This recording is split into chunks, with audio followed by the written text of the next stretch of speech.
පානදුර. ආනදුරන්නේ. එච්චර දුර නෑ නේ.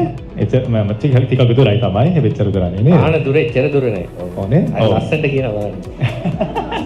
එච්චර දුර නේ. හරි. ඉතින් මේ ඔයා ජපානයට යන්න ආසව වෙලා හිටියේ ඇයි? ජපානයේ මම ස්කෝලේ කාලේ ඉඳන් පොඩි කාලේ ආසෙම.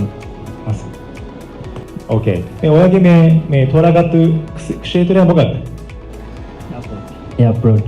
එයාපෝට්නේ. එයාපෝට් කියන්නේ ඔයාලා දන්නවද? ග්‍රාන්ඩ් හවුන්ඩින් නේ. මේ ලංකාව නම් කතුනායක නැත්තම් මත්තර රාජපක්ෂ මේ ගම්පරට ගිහිල්ලා වැඩ කරලා ගත්තා නේ. හරි. ජපාන් භාෂාව අමාරුද දෙහිසිද? අමාරු කියලා හිතනවා ඒ වුණාට. මං කියවනේ මේ කලින් අමාරුයි කියලා. ඒ නිසා.